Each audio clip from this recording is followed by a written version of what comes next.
धनराशि को रखे पिता, उनको चंगाई भरे हाथों से घेरे रखे पिता, उनको आने जाने में मदद करे पिता, उनके दर्शनों को पूरी करे पिता परमेश्वर।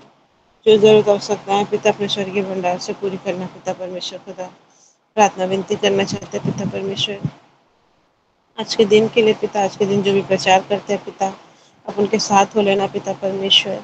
आपके द्वारा पिता परमेश्वर आपके वचनों को हम जाने, सुने और आशीष पाए पिता परमेश्वर। सहायता और मदद करना पिता, इजराइल को आशीष देना पिता परमेश्वर। हमारे घर के आसपास जितने भी लोग हैं पिता, हर एक को पिता परमेश्वर शांति का मन दे पिता परमेश्वर। आपके नाम से पिता यहाँ का वातावरण परिवर्तन हो पिता परमेश्वर, आपकी महिमा हो पिता। दया अनुग्रह करना पिता परमेश्वर, प्रत्येक के चर्चेस में पिता परमेश्वर आपकी आशीषें हो पिता। इजराइल को आशीष दीजिए पिता परमेश्वर। सारी गौरव, सारी महिमा से प्रशंसा आपको देते हैं प्रभु यीशु मसीह आपके मीठे और मधुर नाम से मांगते हैं, आमीन। आमीन आमीन। बेटी ज्योति हरी आपके लिए, आपके परिवार के हर सदस्य के लिए लगातार प्रार्थना करते हैं और राज्य सरकार जी के लिए प्रार्थना करते हैं।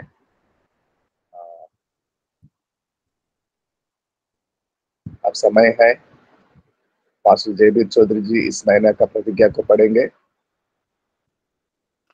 सबको जय मसीह। प्रभु का धन्यवाद हो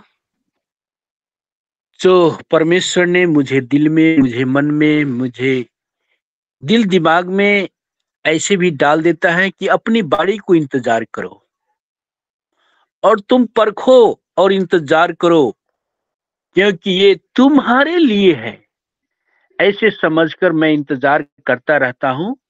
अगर बाई चांस कोई नेटवर्क जो हमारे विद्युत का कनेक्शन जो घटी कमी होता है उसमें हम थोड़ा चूक जाते हैं, इसके लिए आप लोग से मैं क्षमा मांगता हूं। धन्यवाद। आइए हम प्रतिज्ञा को पढ़ते हैं।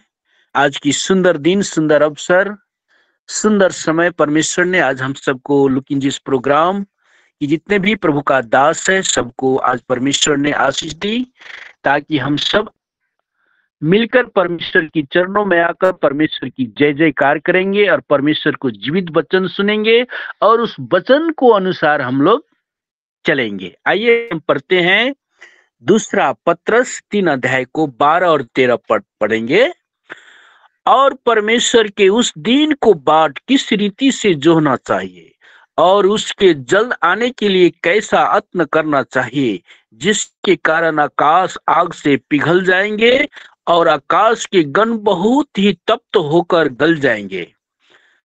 पर उसकी प्रतिज्ञा के अनुसार हम एक नए आकाश और नई पृथ्वी की आस देखते हैं जिनमें धार्मिकता वास करेगी। आमीन आमीन आमीन आमीन आमीन। पास्टर जयवीर चौधरी जी, आप हमेशा, हम जानते हैं आप हमेशा तैयार रहते हैं। कभी कभी मौसम के गड़बड़ी के वजह से, कनेक्शन नहीं होने की वजह से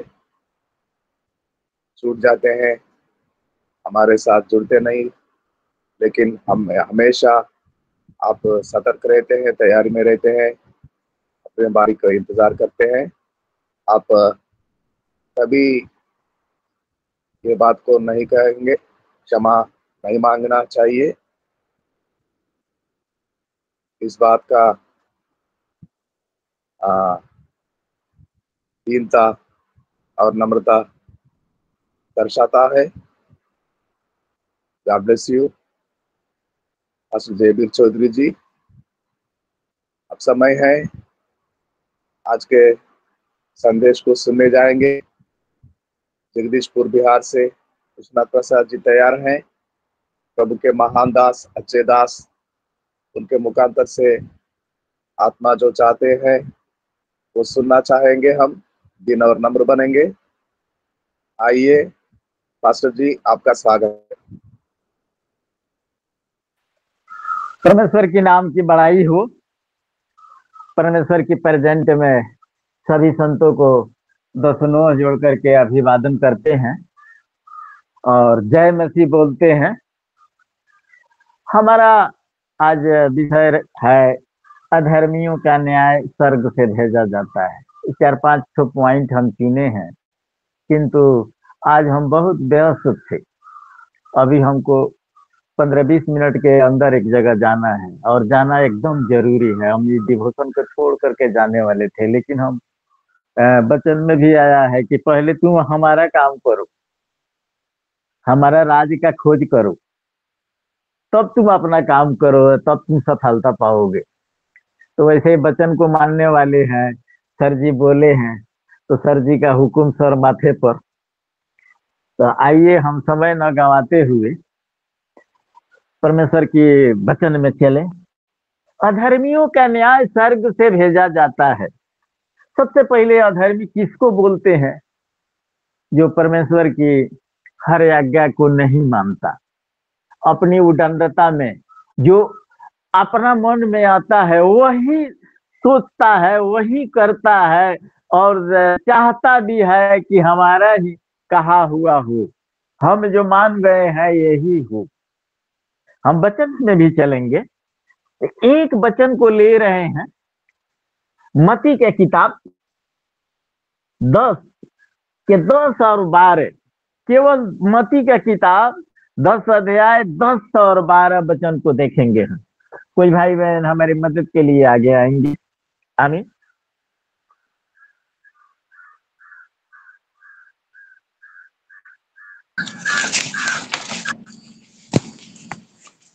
मार्ग के लिए झोली रखो, मार्ग के लिए न झोली रखो, न 2 कुर्ते, न जूते और न लाठी लो, क्योंकि मजदूर को उसका भोजन मिलना चाहिए। घर में प्रवेश करते हुए उसको आशीष देना। आमीन आमीन। यहाँ वचन थोड़ा सा गड़बड़ हो गया है, लेकिन हम लोग सब कुछ जानते हैं। परमेश्वर यहाँ विश्वास के लिए अपने लोगों को बताता है कि मार्ग के लिए झोली न लो, पैसा न लो, हमारे ऊपर विश्वास करो, 2 ठो वस्त्र न लो, क्योंकि जो सेवा काम करते हैं उनको सब कुछ परमेश्वर देता है। ये वचन जो चुने हैं ये गलत हो गया है। ये हम दूसरा वचन चुने हैं लेकिन वो दूसरा पकड़ा गया है। वो सूप वाला बात देखे हैं, जो उसमें लिखा हुआ है कि उसके हाथ में सूप है और वो गेहूं को अलग करता है, भूसी को अलग करता है, लेकिन ये लिखने में चुनाव में गलत हो गया है। तो खैर इसके लिए हम क्षमा चाहते हैं आप लोगों को। आप लोग सब कुछ जानते हैं कि परमेश्वर के लोग जो परमेश्वर के साथ रहते हैं सब कुछ देता है उन्हें, कोई भी घटी नहीं होता, उन्हें सब कुछ परमेश्वर मुहैया कराता है। और यहाँ बताता है वचन की कुल्हाड़ा जड़ पर रखा हुआ है और जो भूसी है उन्हें आग में झोंका जाएगा। ऐसा वचन उसमें आया है मत्ती के किताब में। अभी हम थोड़ा सा गड़बड़ हो गया है, इसके लिए हम क्षमा चाहते हैं। तो अधर्मियों का न्याय ऊंचे सिंहासन पर होता है, जहां उनकी पहुंच नहीं जाती, उनकी दृष्टि नहीं जाती, वो समझ नहीं पाते। पास्टर जी मत्ती 3:12। हाँ वही तो बोल रहे हैं भैया जी, यहाँ गलती लिख दिए हैं। 3:10-12, 3:10-12। हाँ 3:10-12, 3:10-12 एक बार और ले लेंगे भैया। 3:10-12। अब कुल्हाड़ा पेड़ों की जड़ पे रखा हुआ है, इसलिए जो पेड़ अच्छा फल नहीं लाता वह काटा और आग में झोंका जाता है। उसका सूप उसके हाथ में है और वह अपना खलिहान अच्छी रीति से साफ करेगा और अपने गेहूं को तो खत्ते में इकट्ठा करेगा, परंतु भूसी को उस आग में जलाएगा जो बुझने की नहीं। हालेलुया आमीन। Hallelujah hallelujah. बुझने की नहीं, तो परमेश्वर की जो संगति में रहते हैं उसका वचन मानते हैं, अपना गलती को क्षमा मांग लेते हैं उससे। हमारा प्रभु प्रभु ऐसा दयालु है कि कोई भी अगर कितना ही गलती कर दे और उसके चरण में आकर के बोले कि हे प्रभु हमें क्षमा कर दे, क्षमा कर दे, क्षमा कर दे, तो क्षमा कर देता है। इतना दयालु कोई परमेश्वर गॉड है ही नहीं। फिर भी लोग परमेश्वर के बात नहीं मानते, उदंडता में रहते हैं।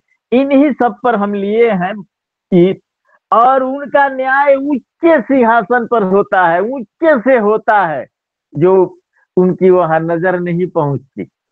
और दूसरा पॉइंट में लिए हैं कि जहां जहां के लोग परमेश्वर से प्रार्थना नहीं करते उन्हीं पर उनकी जलजलाहट पहुंचती है, उन्हीं पर उनकी जलजलाहट होती है। जैसे कि भाई बहन, अमेरिका मिशनरियों का गढ़ था। आज अमेरिका के लोग, बहुत से लोग उदंड हो गए हैं, बहुत से चर्चेस बंद हो गई है। कुछ दिन में ऐसा भी हो सकता है कि अमेरिका समुद्र में विलीन हो जाए, क्योंकि वहां प्रकोप पर प्रकोप होते जा रहा है। हमारे सर जी जानते होंगे, हमारे मदन भैया जानते होंगे, इतना ना बड़ा बड़ा प्रकोप वहां बढ़ रहा है कि लगता है कि कुछ दिन के अंदर अमेरिका विलीन हो जाएगी समुद्र में। जैसे कि सुने हैं कि द्वारिका जो कृष्ण जी के समय में था विलीन हो गई, ये भी हो सकता है।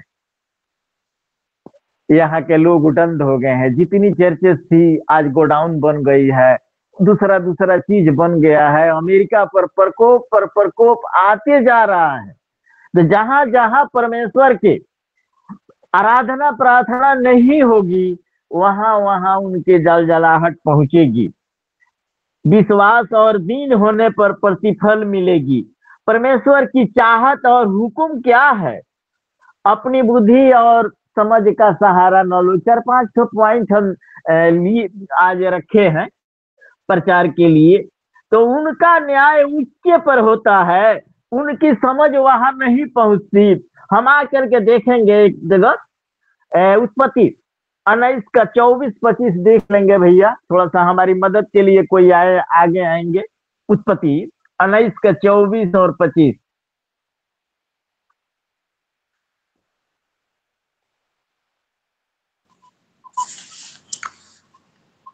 तब यहोवा ने अपनी ओर से सदोम और अमोरा पर आकाश से गंधक और आग बरसाई और उन नगरों को और उस संपूर्ण तराई को और नगरों के सब निवासियों को भूमि की सारी उपज समेत नष्ट कर दिया। हालेलुया, आमीन। हालेलुया। परमेश्वर के न्याय ऊपर से भेजा जाता है। हमारा समझ, दूसरे का समझ, दृष्टि वहां तक पहुंचता नहीं है। ये जितने भी संकट है, दुख है, तकलीफ है, परमेश्वर की ओर से भेजा जाता है। यही बात रोमियो का 1 का 18 में भी लिखा हुआ है।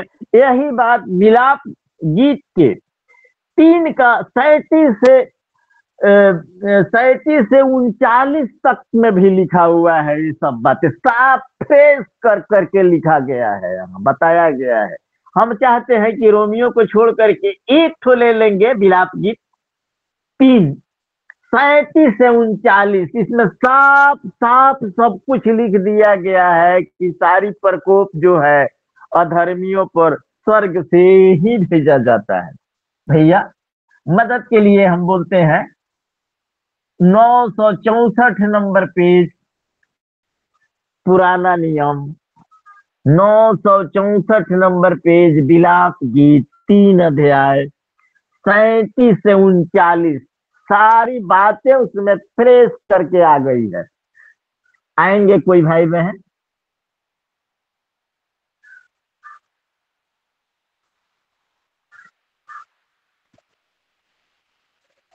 हेलो। 934 नंबर पेज, विलाप गीत 3 अध्याय 37 से 39। जगजीवन बाबू आप पढ़ते हैं, आइए आगे। भैया को आप लोग परेशान किए रहते हैं, आइए कोई भी भाई बहन पढ़े इसको जिन्हें मिलता है। गुलाब गीत कितना सर? 3 अध्याय 37 से 39 तक पढ़ना है। 33 से 39। यदि यहोवा ने आज्ञा न दी हो तो कौन है कि वचन कहे और वह पूरा हो जाए। विपत्ति और कल्याण क्या दोनों प्रधान की आज्ञा से नहीं होते? इसीलिए जीवित मनुष्य क्यों कुल्हाड़े और पुरुष अपने पाप के दंड को क्यों बुरा माने। आमीन आमीन आमीन आमीन आमीन। इसमें साफ साफ बहन जी पढ़ी है, साफ साफ लिखा है कि यदि यहोवा ने आज्ञा न दी हो तब कौन है कि वचन कहे और वह पूरा हो जाए। विपत्ति कल्याण क्या दोनों परम प्रधान की आज्ञा से नहीं होती? इसलिए जीवित मनुष्य क्यों कुड़कुड़ाए, पुरुष अपने पाप की दंड को क्यों बुरा माने। मैंने टोक रखा है, अधर्मियों पर न्याय स्वर्ग से भेजा जाता है, परम प्रधान उसी के लिए भेजता है। जिस तरह की पानी में देखते हैं कि अचूक निशाना बिजली का गिरता है और वही आदमी मरता है जिस पर उनका निशाना होता है। ये परम प्रधान के हुक्म से ही सब कुछ होता है। हम जो बोलते हैं, आप जो सुनते हैं, उन्हीं की इच्छा से हम लोग कुछ कर पाते हैं। उन्हीं के, जैसे कि हम लोग प्रार्थना में बोलते हैं कि हे प्रभु हम तेरे चरणों में आई हैं, हमें बल और कुवत दे, हम आप ही से दरखास्त करते हैं। तो परमेश्वर अगर नहीं चाहे तो हम कुछ कर नहीं पाएंगे, कुछ हो नहीं पाएंगे। हमें अपने आप पर घमंड नहीं करना है। जो कुछ घमंड करना है उसके संगति में रह करके घमंड करना है। अंत में हम इस वचन को भी लिए हैं, इस वचन को ही ले लेंगे। यिर्मयाह के किताब 9 का 23-24 में लिखा है कि मनुष्य अपने आप को घमंड न करे। थोड़ा सा यही बगल में है यिर्मयाह, देखेंगे सिस्टर या भैया कोई। यिर्मयाह के किताब 9 अध्याय 23-24 पद में साफ साफ बताता है कि यहोवा यो कहता है, बुद्धिमान अपनी बुद्धि पर घमंड न करे, न वीर अपनी वीरता पर, न धनी अपने धन पर घमंड करे।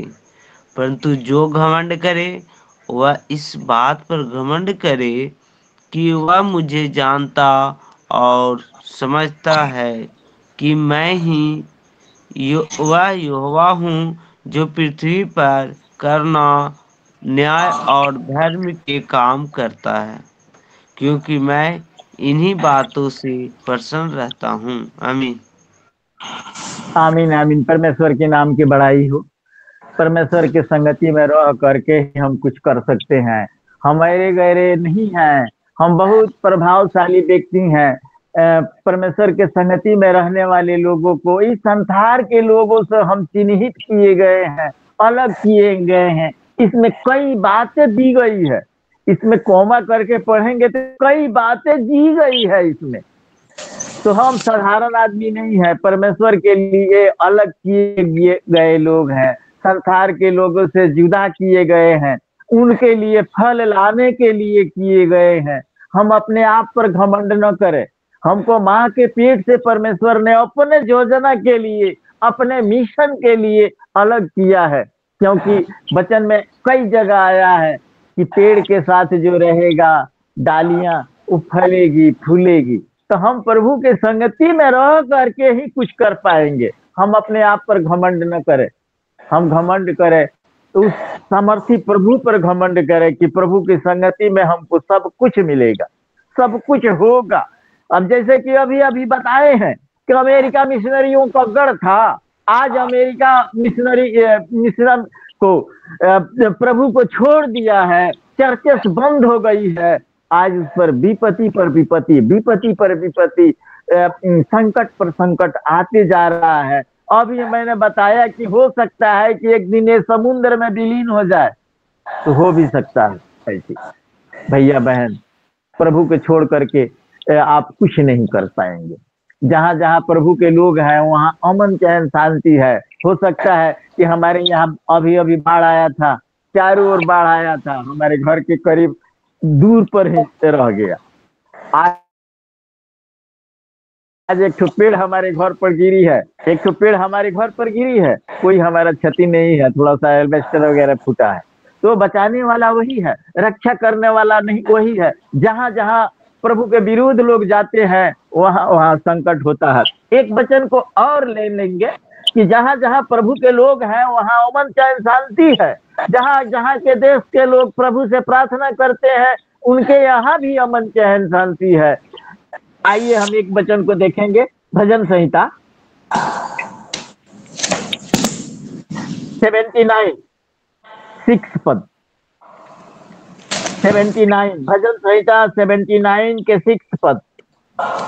कोई भाई बहन हमारी मदद कर आगे आएंगे?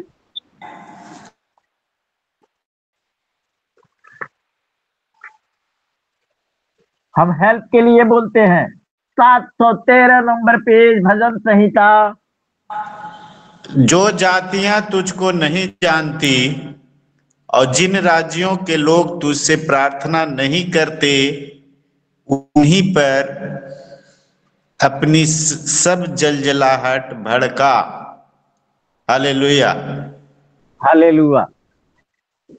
उन्हीं पर अपना जलजलाहट भड़का जिन राज्य के लोग घमंड में रहते हैं, अन्य अन्य देवताओं को पूजते हैं। जैसे कि अभी अभी देखे हैं हमारे आंख के सामने पुआल का दुर्गा का प्रतिमा बन गया है और जाके रंग पेंट दे दिया गया है और जा करके वहां बोलते हैं कि माँ हमरा के हई खेत दे दो, हमरा के बेटा दे दो, हमरा के हई दे दो, हऊ दे दो। 2 दिन के बाद उसी को उलट करके मुड़ी नीचे करके पैर ऊपर करके या पानी में डाल देते हैं।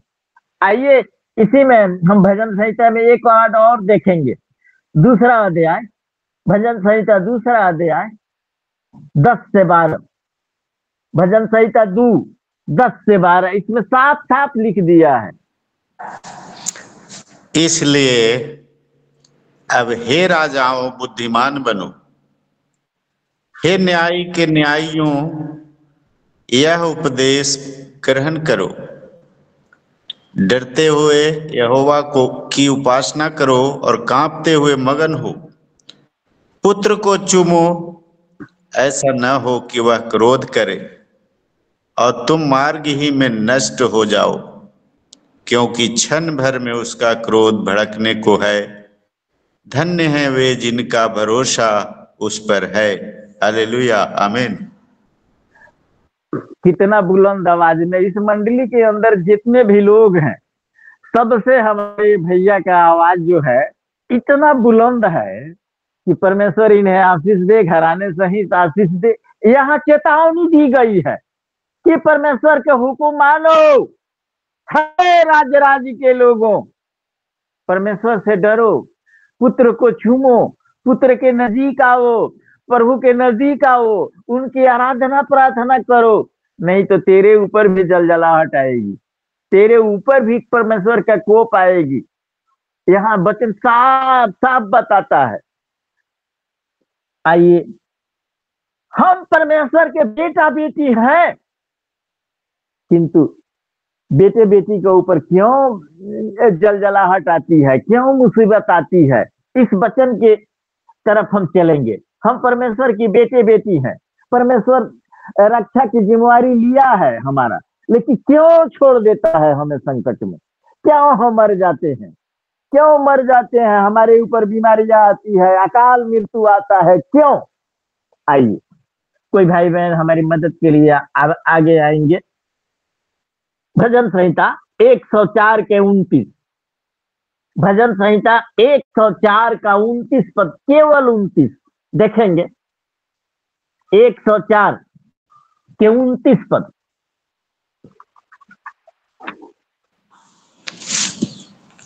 Yes sir. जी 29 पद जी 29 पढ़ेंगे। पद में, तू मुख फेर लेता है और वे घबरा जाते हैं। तू उनकी सांस ले लेता है और उनके प्राण छूट जाते हैं और मिट्टी में फिर मिल जाते हैं। क्यों ऐसा होता है? क्यों ऐसा परमेश्वर करता है? हम परमेश्वर के बेटा बेटी हैं। आप अपने बेटा बेटी को दंड देते हैं तो प्रभु भी हमको दंड देता है। प्रभु दंड देता है। आप उसके संगति से भी दूर चले जाते हैं, उसकी कहा हुआ नहीं मानते हैं, उसके हुक्म को नहीं मानते हैं, तो दंड तो देगा ही वो। दंड तो देगा। जैसे कि मैंने बताया कि जलजलाहट उन्हीं पर भेज जो तुझे से प्रार्थना नहीं करते। इसी में थोड़ा सा बैक चलेंगे बाबू। इसी में थोड़ा सा बैक चलेंगे बाबू। 10 10 अध्याय 10 का 1 और 22 का 1-2। 10 का 1 और 22 का 1-2।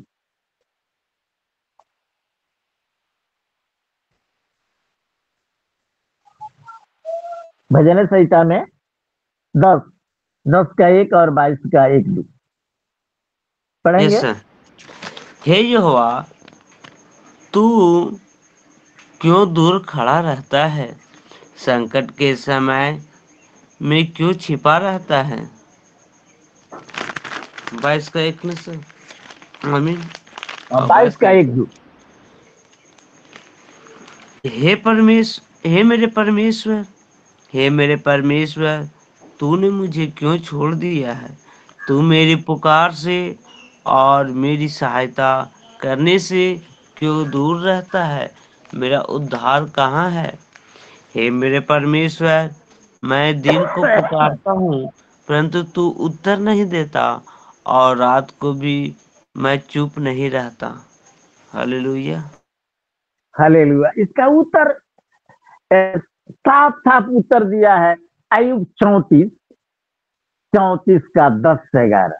साफ साफ उत्तर में दिया है। ये सारी सवाल है और इसका जवाब साफ उत्तर में 34 अध्याय 10 और 11 साफ साफ दिया है उत्तर में। पढ़ेंगे 34 अय्यूब 34 10 से 11। इसलिए हे समझ वालों, मेरी सुनो। यह संभव नहीं कि परमेश्वर दुष्टता का काम करे और सर्वशक्तिमान बुराई करे। वह मनुष्य की करनी का फल देता है और प्रत्येक को अपनी अपनी चाल का फल भुगताता है। हाँ, प्रत्येक को अपनी अपनी चाल का फल भुगताता है। हमसे समझ वाले लोग इसमें ज्यादा हैं तो उनको ये हम लोग देहात में थोड़ा सा समय ले करके समझाते हैं। आपको और हमको समझाना कि नहीं।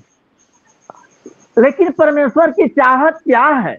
परमेश्वर हमसे चाहता क्या है? हमें परमेश्वर की चाहत के विषय में बोलेंगे क्योंकि हमारे पास अब समय कम ही बचा हुआ है। परमेश्वर हमसे चाहता क्या है? परमेश्वर की इच्छा क्या है? योजना क्या है? उसकी चाहत क्या है? आदेश क्या है? उनकी हुकुम क्या है? आइए हम देखेंगे व्यवस्था विवरण 10 अध्याय 12 पद।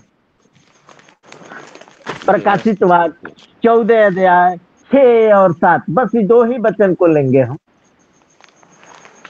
व्यवस्था विवरण 10 अध्याय। कोई भाई बहन को मिलता है पढ़ेंगे, समय बचाएंगे।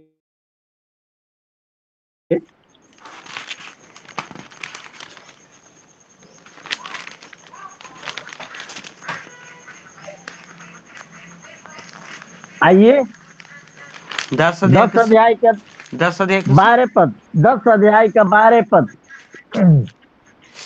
अभी हे इस्राएल, तेरा परमेश्वर यहोवा तुझसे इसकी भी सिवाय और क्या चाहता है कि तू अपने परमेश्वर यहोवा का भय माने और उसके सारे मार्गों पर चले, उससे प्रेम रखे और अपने पूरे मन और अपने सारे प्राण से उसकी सेवा करे।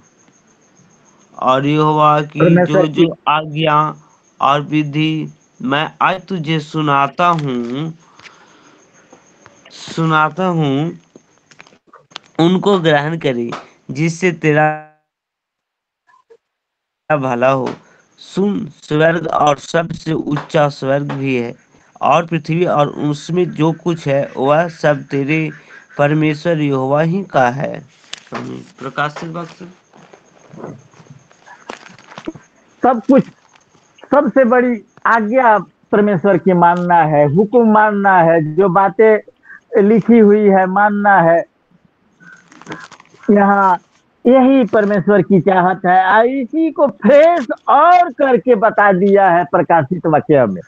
फ्रेश करके साफ बता दिया है प्रकाशित वाक्य 14:6-7 में साफ साफ फ्रेश करके बता दिया है। परमेश्वर की यही चाहत है कि हमारे संगति में रहे, हमारी आज्ञा के माने, हमारी इच्छा के अनुसार चले, उनके घर में अमन चैन शांति होगी। आएंगे देखेंगे हम प्रकाशित वाक्य 14:6-7। फिर मैंने एक 14 और स्वर्गदूत को आकाश के बीच में उड़ते हुए देखा, जिसके पास पृथ्वी पर रहने वालों की हर एक जाति और कुल और भाषा और लोगों को सुनाने के लिए सनातन सुसमाचार था। उसने बड़े शब्द से कहा, परमेश्वर से डरो और उसकी महिमा करो, क्योंकि उसके न्याय करने का समय आ पहुंचा है। और उसका भजन करो जिसने स्वर्ग और पृथ्वी और समुद्र और जल के सोते बनाए। आमीन आमीन। परमेश्वर की बड़ाई करे, उसकी महिमा करे। यहाँ साफ साफ भैया ने पढ़ा है कि स्वर्गदूत जो है यही समाचार दिया है कि जो धरती और आकाश को बनाए हैं, सूरज चंद्रमा को बनाए हैं, उनसे डरो, उनका भय मानो, उनकी हुक्म मानो, क्योंकि हम लोग एक अलग चुने हुए लोग हैं। परमेश्वर के हुक्म मानने के लिए ही बनाए गए हैं। आज शैतान के लोग, हम लोग बैठे हुए हैं, कोई 1 घंटा समय नहीं देता, तो हम लोग अपना समय बहुमूल्य निकाल करके यहाँ आए हुए हैं, बैठे हुए हैं, परमेश्वर के भजन कीर्तन कर रहे हैं। आइए एक वचन को और लेंगे और इसके बाद हम अपना प्रवचन को अंत करेंगे। हम भजन संहिता में रहेंगे, भजन संहिता 10:5-14। उनके न्याय ऊंचे स्थान पर से होता है जहां उनकी नजरें नहीं पहुंचती। वो समझ भी नहीं पाते कि हमको कोई देखने वाला है। वो ये जानते हैं कि हमको कोई देखने वाला नहीं है, कोई जानने वाला नहीं है। हम कुछ भी कर लेंगे, कुछ भी कर सकते हैं। हमारे पास नोट है, गन है, गुंडे हैं, गाड़ी है, हम सब कुछ कर सकते हैं, परमेश्वर को उलट सकते हैं, किंतु उनका न्याय ऊंचे स्थान से होता है। परमेश्वर एक ही चीज में सारा गुंडा, सारा गन, सारी नोट की गड्डी और सारी गाड़ी उलट देती है। आएंगे हम देखेंगे भजन संहिता 10:5-14। Yes sir. भजन 5 और 14। वह अपने मार्ग पर दृढ़ता से बना रहता है। तेरे न्याय के विचार ऐसे ऊंचे पर होते हैं कि उनकी दृष्टि वहां तक नहीं पहुंचती। जितने उसके विरोधी हैं उन पर वह पुकारता है। 5-14 लिखा, तूने देख लिया है क्योंकि तू उत्पाद और उत्पीड़न पर दृष्टि रखता है, ताकि उसका पलटा अपने हाथ में रखे। आमीन आमीन आमीन आमीन। परमेश्वर के नाम की बड़ाई हो, उदंड काम और इसमें करने लिखा हुआ वाले। सर, और लिखा हुआ सर दूसरे पेज में, लाचार अपने को तेरे हाथ में सौंपता है, अनाथों का तू ही सहायक रहा है। आमीन। असमर्थों की सहायता करने वाला वही है। सब कुछ करने वाला वही है। ऊंचे स्थान पर से उनका न्याय, जैसे कि मैंने अभी अभी बताया कि जिनके पास ये 4 ठो चीज है, नोट की गड्डी है, जिनके पास गन है, गाड़ियां हैं, गुंडे हैं, वो कुछ भी करने में समर्थ है कुछ भी करने में। किंतु असमर्थों को भी सुनवाई करने वाला कोई है, कोई देखने वाला है? केवल प्रभु का ही सहारा लेता है, प्रभु के पास ही जाता है। तो प्रभु के पास रहने वाले को थोड़ा सा देरी से तो न्याय मिलता है, लेकिन मिलता जरूर है। देरी से न्याय मिलता है किंतु मिलता जरूर है। हम इसी के साथ अपने प्रवचन को अंत कर रहे हैं। हम एक जगह अभी जाने वाले हैं, इसीलिए प्रभु से भी क्षमा चाहते हैं और आप लोगों से भी क्षमा चाहते हैं। हम माइक को सर को दे रहे हैं। आमीन। आमीन आमीन। अधर्मियों को सजा मिलती है, मिलता है, ऊपर से मिलता है, स्वर्गलोक से मिलता है।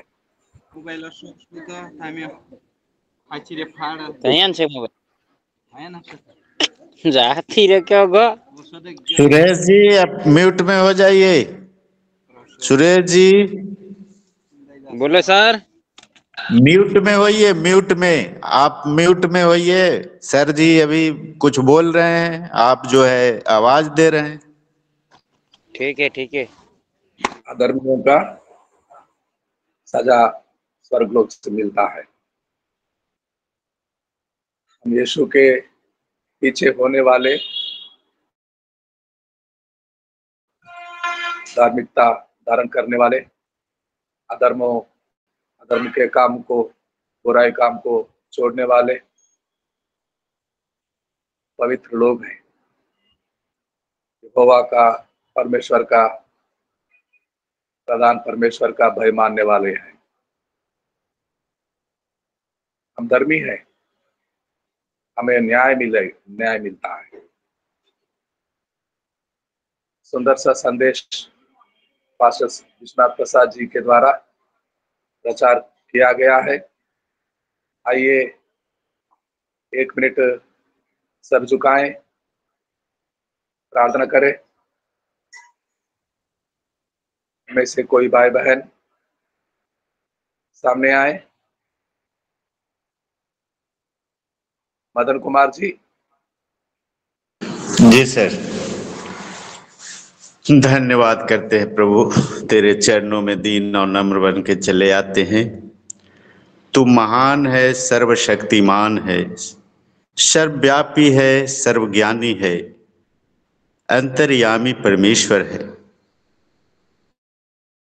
हाँ प्रभु, धन्यवाद करते हैं जो आज वचन को बांटा गया प्रभु जी, आपने हम तक पहुंचाया है प्रभु उस आज्ञा को, और हमें उससे शिक्षा लेनी चाहिए।